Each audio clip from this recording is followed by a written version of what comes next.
Hi guys. First off, I want to say that doing this is definitely not something you can do on your own. You need someone by your side helping you because it is a full-time job.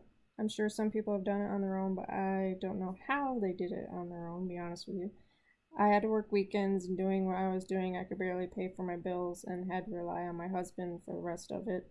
I was only making $100 a week. That was it was just enough to pay my bills. My husband had to pay for groceries, had to pay for a rent, had to pay for everything else, so it was definitely hard. I wish I'd done it when I was younger and still lived at home. I'm sure there are some of you that just came out of high school and you probably are living at home, and that's probably the best. So make sure, even if you're living at home or living with someone else, make sure that you have that support to back you up with, because like I said, it is a full-time job. My other challenges besides the money situation was studying. I have to force myself to study. Even though I was able to pass the SPI exam my first time, I gave myself 2 weeks to study for it. I scheduled it and set it for 2 weeks ahead to make myself study. I'll probably do the same thing for the vascular board because it's easier for me that way. The only downside is the tests are expensive, so I haven't scheduled it yet because I don't have the money yet. The SPI was $200 and the board is $250. My other success is that I was the first one that I know of anyway to secure a job, and a full-time one at that, and we still have 2 months left of school. The best strategy for me is to give myself a time limit, like I said, because then I know I have to study and study hard.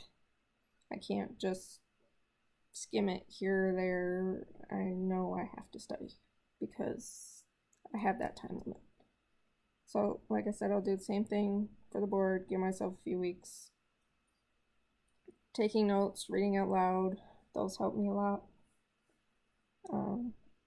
The program they have laid out is pretty cool. I like it because it is fully laid out for you. So this day you read this day you read this, and then they also have flashcards for every section to help you review what you read, which I like. And it will definitely be useful when I do schedule my exam, which probably won't be until after I start working, because then I'll have the money. The things I struggle with, there are some physics concepts that I still struggle with, and hemodynamics, I have to actually sit there and think about it. They're not right there at the top of my head. And I'm bad at reading things and thinking I understand it, and then if you come and ask me a question, it's not there. My mind goes completely blank. So there are a lot of questions I struggle with because I freeze up. I can take a test, no problem, but if you ask me face to face,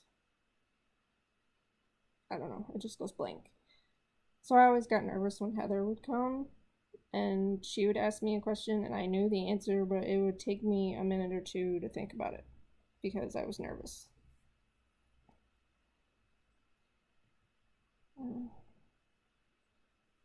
As far as goals, like I said, I got a full-time job. I passed the SPI. Feel pretty confident I could pass the board once I get there. And I feel like I did better than everyone, even myself, thought I would, as far as how I worked and how I socialized with everybody. I'm usually pretty shy and not very outspoken, not very outgoing, but I made friends with everyone that I worked with at McLaren, and I do feel kind of sad, and it does kind of suck that I'm leaving them. I kind of wish I could have worked there, but to do it would have only been an on-call thing, and I got this offer for the full-time job up north, so I took it. But whoever goes there this coming year, I promise you will love them. They are great people. You can learn a lot from them. They've all been there long enough that they know what they're doing. So pay attention.